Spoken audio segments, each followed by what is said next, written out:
Vehicles do not cooperate. Sometimes machinery breaks down on you. That's not me. I was here. I was ready to go, and I don't blame him. Producer Trevor had car trouble this morning. He couldn't get to where he was going or back from where he was. So we are starting late today. It means a truncated version of Soccer Morning, but it should be okay. We're going to talk to our friend Sam Kelly in just a couple of minutes here, so stay tuned for that. Let's run through the headlines on a Thursday morning. Last night, Copa Libertadores final first leg, Tigres and River Plate played to a goalless draw in Mexico.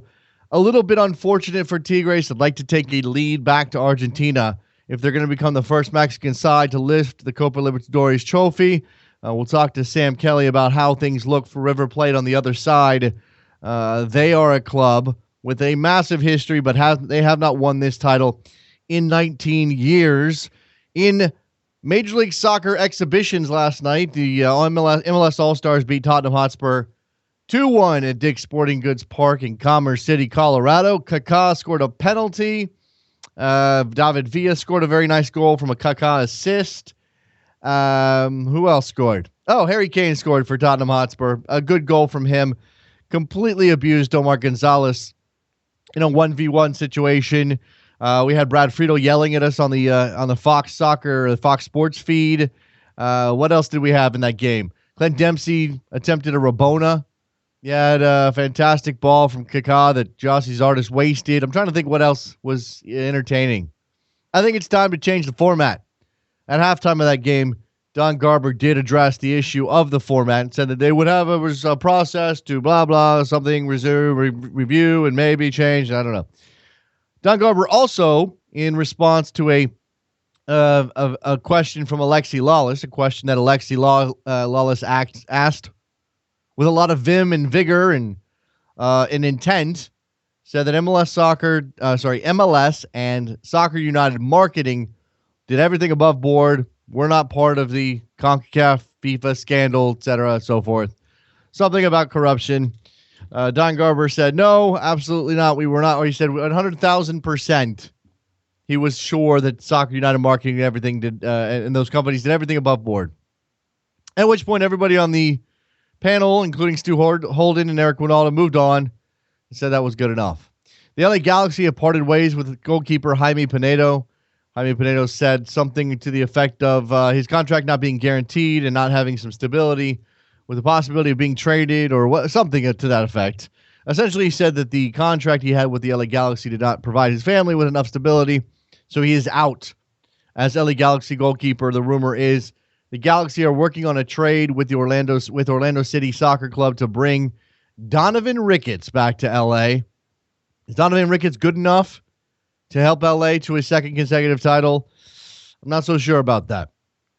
So South Korea's Chung Mong-jun, former FIFA vice president, has criticized Michel Platini as a product of the system.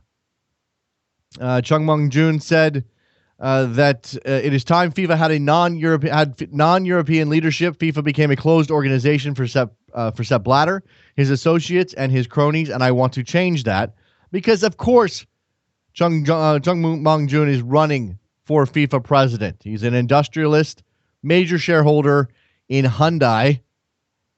So he is now running for FIFA president alongside Michel Platini, and I'm expecting Prince Ali bin Al Hussein as well. A couple of MLS signings as the window goes along here. Philadelphia has signed Swiss midfielder Tranquillo Barnetta, while Orlando has added David Mateos, formerly a Real Madrid Academy product, but last in Hungary, 28 years old, and Adrian Winter, 29, last of Luzern in Switzerland. So a couple of players helping out those Eastern Conference teams coming in the window with an opportunity perhaps to make a difference as those clubs look to establish themselves for a playoff run in 2015. And lastly here, the Tampa Bay Rowdies have signed former US U20 and number 1 overall MLS draft pick Omar Salgado on loan from Tigres. Another opportunity for Thomas Rongen to take a player of significant ability but inconsistency and perhaps reclaim helped them reclaim some of those things. Remember, Salgado was the number 1 overall draft pick of the Vancouver Whitecaps back in 2011. This is after he left Chivas Guadalajara, where he was in their youth ranks. Once he decided to play for the United States of America, Chivas decided they didn't want him anymore, as per their policy of Solos Mexicanos. He signed with Major League Soccer. He was drafted number 1 overall by Vancouver. He had some injuries, fractured his foot. Then it just didn't work out. He was traded to NYCFC, and then he was purchased by Tigres. This all happened at the end of 2014, and now he is on his way to Tampa to be part of Thomas Rongen's project there in Florida. And obviously, Tampa Bay also has Freddie Adu in the mix. Freddie, who set up a goal this weekend, although Tampa Bay has not been playing overly well in NASL. Can Salgado get back on top? We'll find out. All right, let's step aside here for a couple of minutes. When we come back, we will grab Sam Kelly, talk a little South American footy with Sam, the Copa Libertadores final, and more. Don't go anywhere. It's Soccer Morning, WorldSoccerTalk.com. Face in the crowd, you're talking too loud, but I can't hear you calling.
Welcome back to Soccer Morning on World Soccer Talk with Jason Dvais. We're back on Soccer Morning on a Thursday.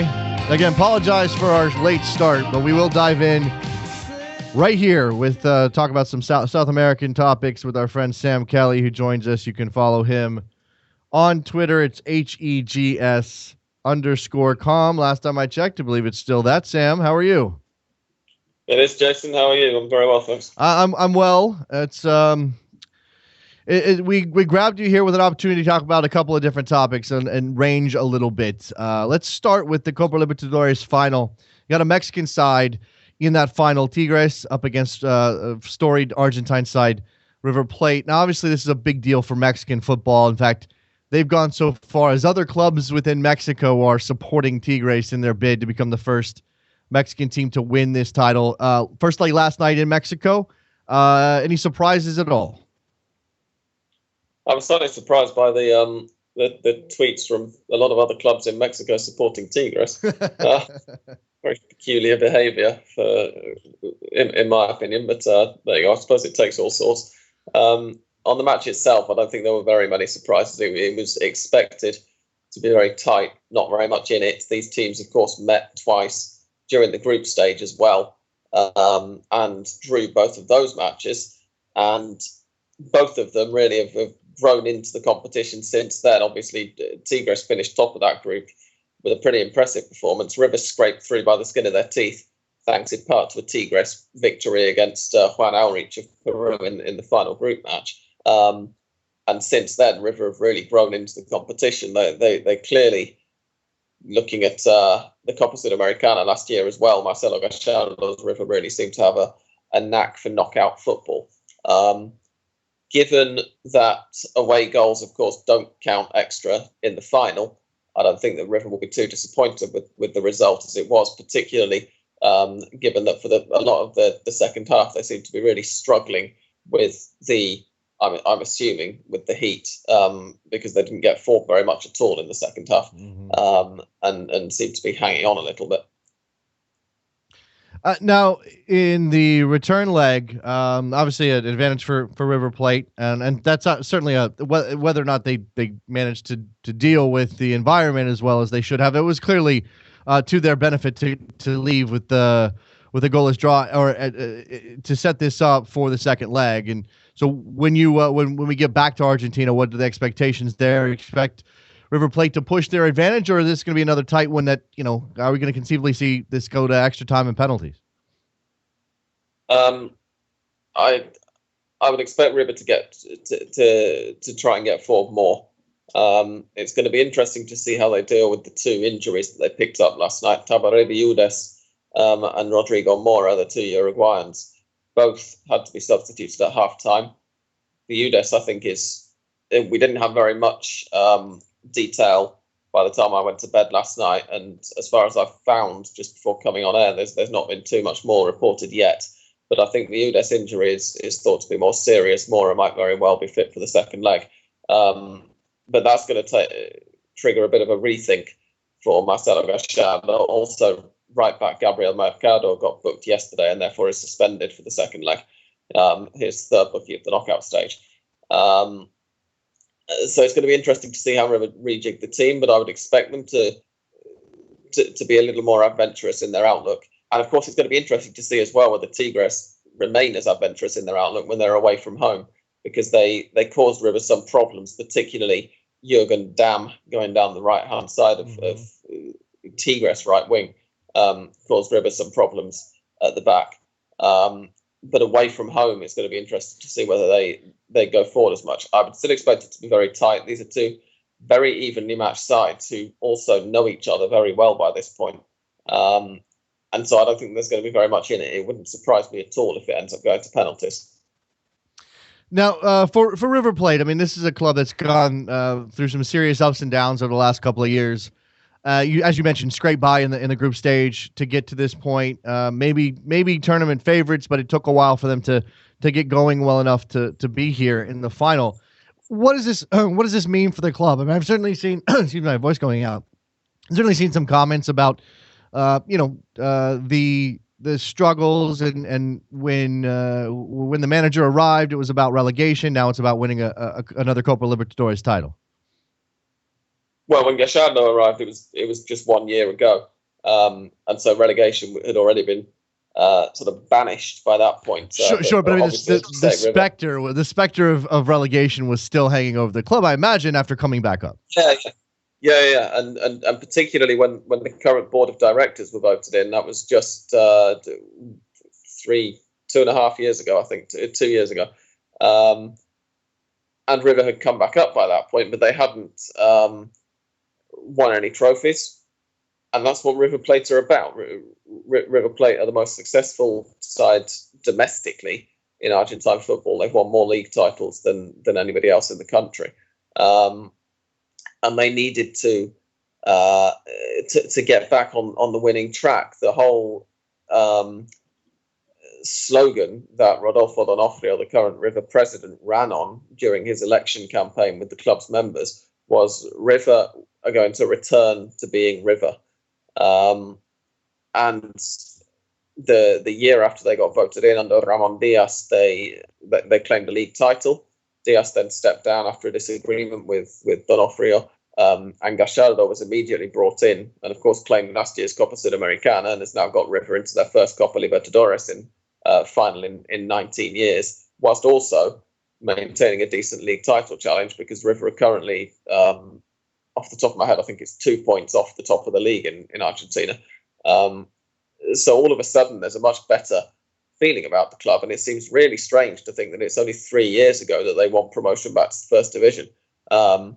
Obviously, if they can lift the Copa, then that's the sort of the ideal way of banishing this ghost. But the idea that they might conceivably manage the Copa Libertadores under league title in the same year, and right after winning the Sudamericana as well, there are not very many sides who have won. There are sides, but there aren't very many of them who've won back-to-back South American trophies. It would be a fantastic achievement. It's been a long time since they won this title, but Argentine sides have done well the last decade or so, as you would expect. I mean, one of the powers of South America. I guess San Lorenzo was last year's winner, if I'm remembering correctly. And just for anybody, any of the Americans out there who pay attention to MLS, current manager of River Plate is Marcelo Gallardo, who had a brief stint at DC United. I just remember one very good goal, Sam. Beyond that, not a lot of impact there. But speaking of Argentina and MLS, we do have a story that New York Red Bulls are signing a player from San Lorenzo, Gonzalo Verón. What do you know about this player, and what does his signing with MLS mean at this point? He has had a bit of this year off.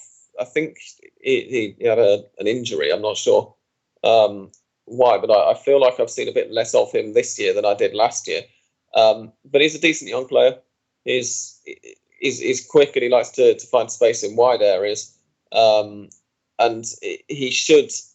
It's difficult to, whenever an Argentine gets signed by an MLS club, it's always difficult to say how well they're going to do, because we don't get MLS televised here, apart from they occasionally show the playoff final. Sure. And that's the only chance that I get to see any of the football up there. So I'm a bit hazy on the exact level.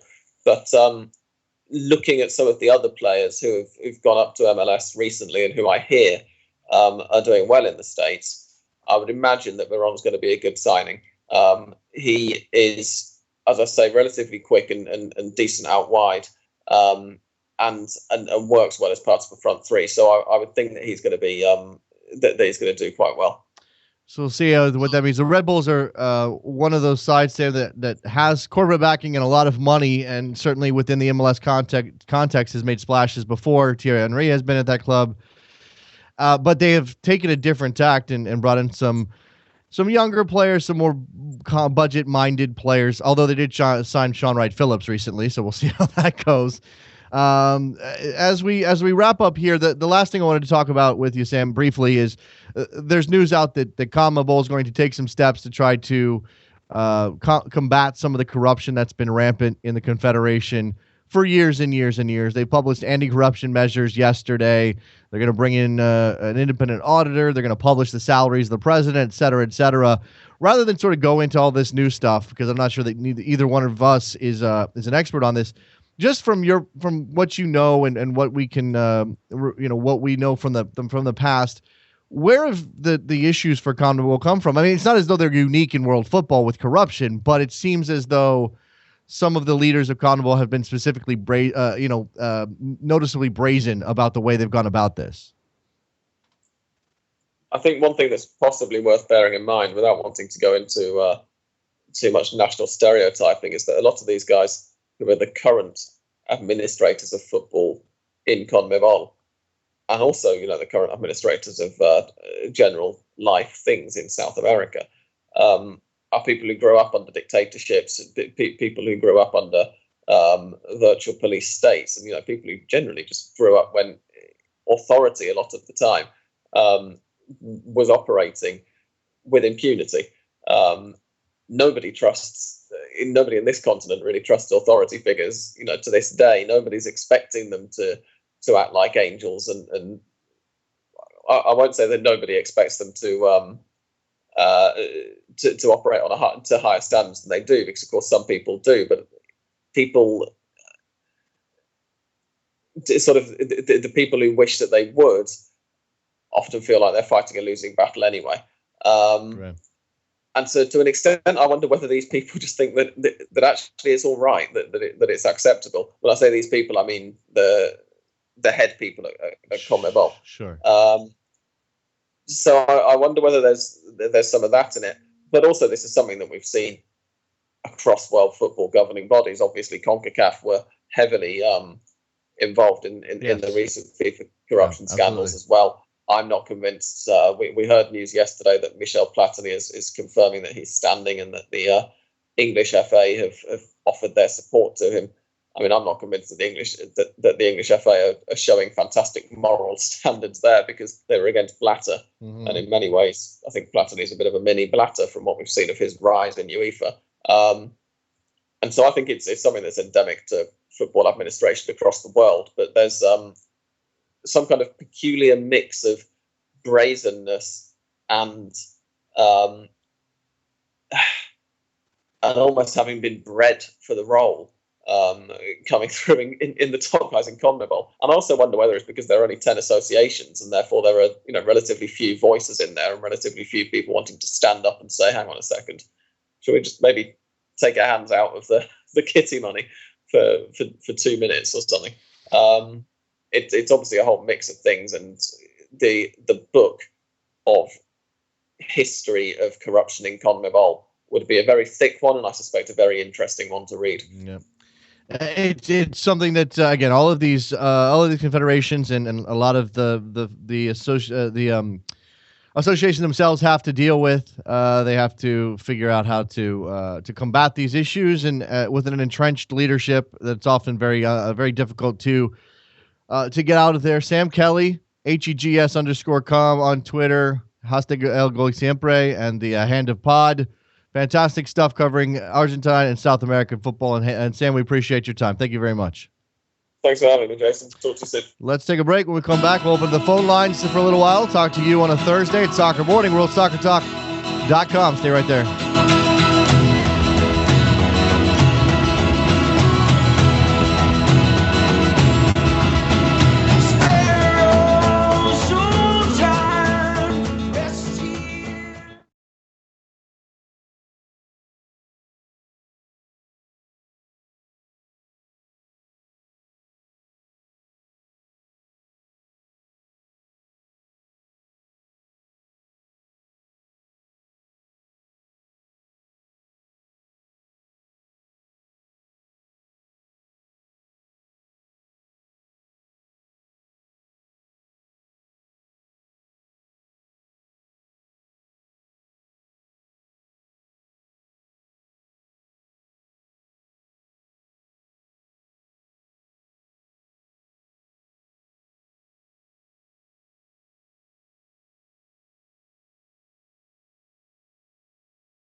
back to Soccer Morning on World Soccer Talk with Jason Davis. Here we are back on Soccer Morning on a Thursday.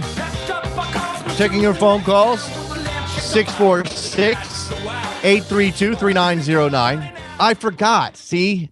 Damn it. So what happens here on Soccer Morning, just to pull back the curtain for a second as we wait for your phone calls, as you to light up the phone lines. By the way, call the new number, not the old number. Say that one once. 646-832-3909. New number, not the old number. That's the number. Pulling back the curtain a little bit. After the show, we do this show on several different places and release it in several different places on SoundCloud, at backheel.com, iTunes, obviously that kind of stuff. But it's also on video at YouTube. And the way YouTube works is you post your video and then it determines the system, the algorithm, whatever. YouTube decides if it's a video that can have ads and whatever. Well, it turns out that every time I play that Modest Mouse song, Lampshades on Fire, we are not allowed to have this video of this show have ads in Germany. Is that how it works? Or do they just block the whole thing? They probably block the whole thing, right? So for some reason, we get blocked in Germany every time I play Lampshades on Fire. And I always forget not to play Lampshades on Fire because I'm sure there's like 5 people in Germany. Okay, a guy. There's probably one guy in Germany who's like, I very much like this Soccer Morning. I can't do a German accent. I'm not going to even try. And you want to talk about the MLS All-Star Game? Oh, I just walked myself into a game, a call being screened. I apologize for that. I'm going to return that to the screening room. My apologies. We'll get to that call here in just a bit, or maybe not. 646-832-3909. That's my fault. I apologize for that. We're all off today. Trevor's car breaks down, and my rhythm is completely destroyed. That's where we're at. We want to talk about the All-Star Game. Does anybody want to talk about the All-Star Game? 2-1 to the MLS All-Stars over Tottenham Hotspur last night. And actually, no, the game itself wasn't overly entertaining. It wasn't a whole lot. In a couple of good moments. Again, Harry Kane's goal was very good. David Villa's goal was a pretty good goal created by Kaká. Clint Dempsey trying some stuff. I'm always down for Clint Dempsey trying some stuff. What else? Don Garber at halftime. Don Garber at halftime saying that the All-Star Game format is something that they'll review. Maybe it's time to go back to East versus West, but we know that East versus West is probably less of a moneymaker for the league than bringing in, even if they're paying Spurs, I don't know, what's the fee for Spurs, you'd think? $650K? Something in that range. I mean, what is Spurs right? Because Barcelona cost millions to bring in and play in a friendly. Like you have to pay Barcelona a couple $1,000,000 to get them to show up. Stephen Goff has been tracking this stuff for years. Spurs can't be more than like a $650K. That's what I'm going to go with. So you have that expense right off the top, but you are drawing in again. The reason the All-Star Games, the game exists at this point, is not to showcase the talent in the league. Not just that. At least not the best performing talent. It's to showcase the names in the league who, generally speaking, are talented players. And it's also to throw in that foreign club to maybe grab some of those people who are fans of that team or are inclined to that sort of product. That's where we are with the All-Star Game. The other thing that Don Garber addressed last night was, as I mentioned at the top of the show, the suggestion or the possibility that MLS and SUM was pulled down or involved or dirty as part of the CONCACAF corruption scandal, the FIFA corruption scandal, and Don Garber saying 105,000 million% that they were clean. And that was enough for the panel. I mean, I give Lexi credit for asking the question, but for Holden and Winalda to just go, okay, that's good, was kind of odd. It was an odd look. Washington on Twitter, you have many servicemen in Germany who listen and watch you on YouTube. Yeah, okay. Sure, maybe, possibly. They're all out there, yeah. They're all out there in Germany. Ramstein Air Force Base, which I think I could have ended up going to when I was a kid. Never did. Anyway, Joseph on Twitter, phone call not going through. MLS needs to end the All-Star game. Lose for the team. Win is expected. Loss is ridiculed. Why not Liga MX versus MLS All-Stars? That one would be fun for me, and that's been brought up a bunch of times. I would like that. Is it a moneymaker? Is it a marketing tool for either one of those leagues? Is it worth it for Liga MX? Who, by the way, their season is underway. The Apertura has started. So you would have to either delay the start of the season, have certain players away from their teams. I mean, there's a lot of factors here. I guess you could push the season back a week, but the Apertura is underway. I'm reading here, article by my colleague Cesar Hernandez over at ESPNFC. Morelia and Pumas, early risers in the power rankings of Liga MX in the Apertura. Let's see. This tweet says, Lingabao, Don Garber had no credibility, and I wish Alexi would have pushed it more. He was probably told not to ask in the first place. I actually doubt very seriously that he was told not to ask. I doubt very seriously that the league directed anything in that area. As for Garber's credibility, that's in the eye of the beholder. I'm not sure what... I'm not sure why you would necessarily question Don Garber's credibility unless you're just making a bunch of assumptions and jumping to conspiracy theory conclusions, which, hey, that's, I guess, okay, sure. Not a lot of evidence there. I don't know why Garber's credibility would be in question, although you can't expect him to answer the question any other way on national television. So you should take it with a grain of salt. But you shouldn't, I don't know if you necessarily assume that he's lying. Probably not fair to him. Certainly not fair to him. Speaking of MLS, if you guys have not seen the Sports Illustrated long-form piece on the launch of MLS in the first year of the league back in 1996, a bunch of people worked on that piece, including Grant Wall, Brian Strauss, Alexander Abnos. You should go and read it. It's pretty amazing. It's got some incredible stories about how unprofessional, excuse me, how unprofessional the league was at the beginning. Alexi talks about having a band and playing the night before the game with his band in a club somewhere. They released an album that year. Winaldo talks about a drunk guy in the stands after a game who compared him to George Best. So Winaldo brings him into the locker room to hang out with him.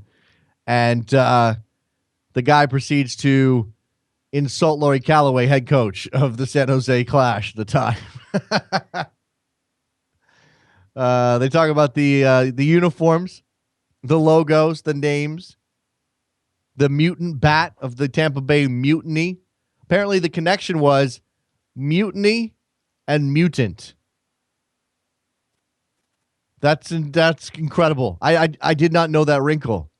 That the designers of the Nike designers had decided that the word mutant and mutiny were somehow connected, even though they're not by any stretch of the imagination, and created a mutant bat for the mutiny.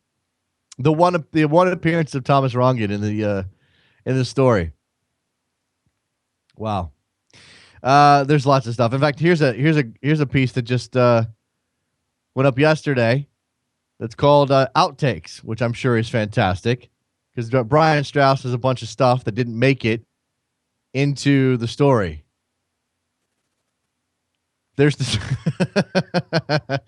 there's the story of Roberto Donadoni talking about what he was eating versus what the rest of the players were eating, saying, that's why you're a Volkswagen. That's why I'm a Ferrari. It's amazing stuff. Very enjoyable stuff. Last call for phone calls here on a Thursday. Again, a truncated episode of the program. Apologize for that. Car trouble gets in the way. 646-832-3909. Alexi Lawless confirming on Twitter that he has never been told what he can or cannot ask Don Garber. Which, again, confirmation there. Washington says he likes the current All-Star format. Just wish it wouldn't always be a European team. Sometimes South American side would be good. Yeah, you can mix it up a little bit. I don't know. Who would you bring up? Washington, Boca Juniors, somebody from Brazil, maybe. Outside of those two teams, excuse me, outside of those two countries, Argentina and Brazil, I'm not sure you get a lot of bang for your buck. The MLS All-Stars have played one non-European team, and it was Chivas Guadalajara in 2003, a game that ended up 3-1 to the MLS All-Stars. But you've had Fulham, Chelsea, Celtic, West Ham, Everton, Man U twice, Chelsea again, Roma, Bayern Munich, and Tottenham Hotspur.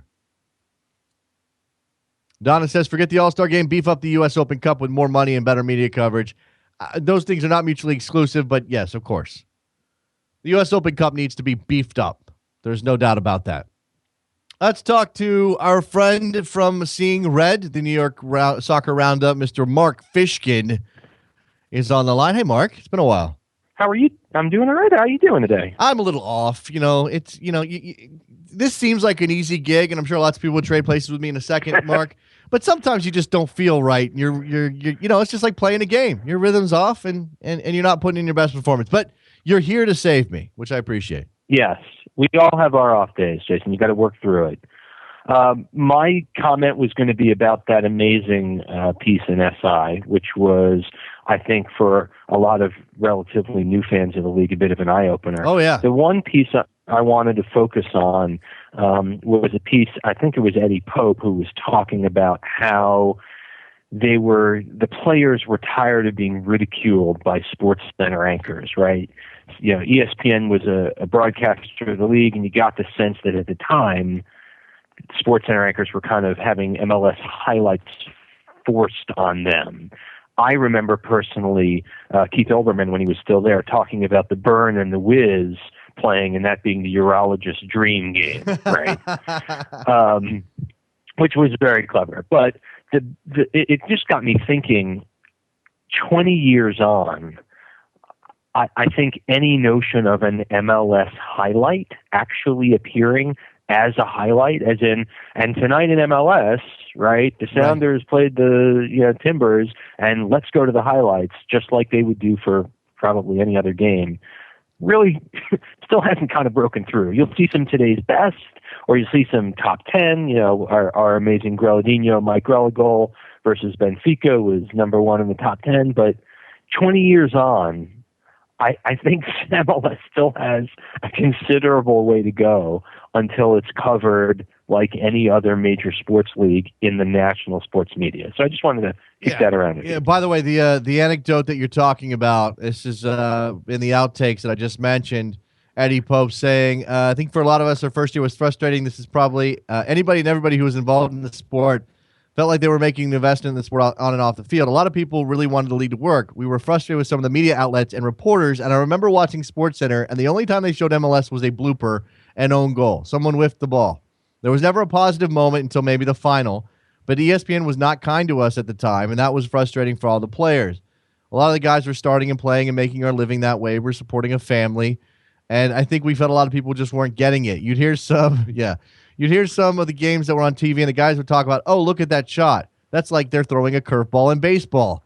We got some of that, and that would be frustrating for me. I was like, can we get a highlight that's not a low light? Can we get one? I'll take one. And then he talks about playing in D.C. and being actually spoiled a bit by Bear Brava and the Screaming Eagles. Mark, you're an original. You're an MLS original. You go all the way back to the original MetroStars days in '96. And, I don't go back that far as a fan. I mean, obviously, I was alive and I was aware of the league. But I wasn't paying attention, and I think that it is important. I take this as one of my roles, even though I wasn't an original, to remind people how far things have come. And I think stories like this are very important because, again, it's just the fact that this league is an actual professional league and that the teams have training grounds and that they eat appropriate meals now. And, I know some players are not making a ton of money, but there were days and not that long ago. I mean, remember the Beckham experiment when, guys are having to rush around to do coaching gigs just to make enough money to pay their rent in whatever town they're living in. So we've taken massive strides. And I think sometimes people forget that because we're impatient. Yeah, well, of course we are. And we're only as good as the tweet or the highlight or today's daily outrage. But I still think, when you think about the proliferation of media and attention and what that's all about, yes, I believe MLS All-Star was trending last night on Twitter during kind of frankly, a kind of quiet sports night.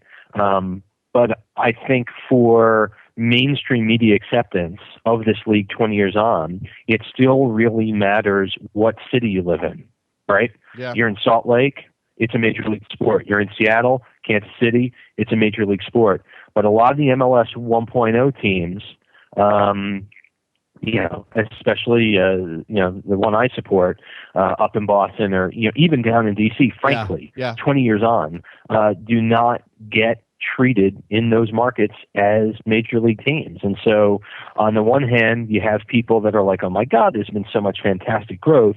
But when you talk about real mind share, and I'm a marketing geek, so excuse me, in the sports marketplace, there's still a real long way to go. Yeah, it's interesting, and it seems counterintuitive that the newer teams would have. Well, Kansas City's been around since the beginning, but they've changed. Right, yes. They changed names and they built a stadium, and that obviously helped them. But some of the newer teams are, as you said, capturing more of that mind share and have the sheen of Major League from the very beginning, while the MLS 1.0 teams struggle, and that may be because, for a lot of people in New York, it hasn't clicked that the Red Bulls now play in this wonderfully new stadium. That for them, they're still that wacky team called the Metro Stars that was bouncing around Giant Stadium back in the day. So I don't know how long it takes to get rid of that image. I mean, as long as DC United plays in RFK, they're going to be sort of, they're going to be relegated to the back of the pack here in DC. So I don't know. It's a very strange phenomenon.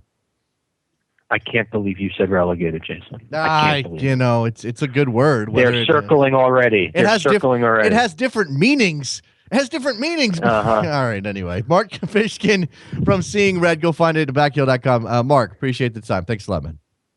Hey, be well. Yeah, there goes Mark Fishkin. That's a good place to end this show, actually. Let's go ahead and wrap this one up. Again, a truncated episode of Soccer Morning on a Thursday. Apologize for that, but we did have a good talk with Sam Kelly. We did have a good talk with Mark Fishkin just now, and so it's all good. And that's really loud. Turn that down. Go read the MLS Origins piece at SI, the long-form piece. Go read this outtakes piece. I'm going to go scan the rest of it from Brian Strauss, and we'll talk to you guys on a Friday. See ya.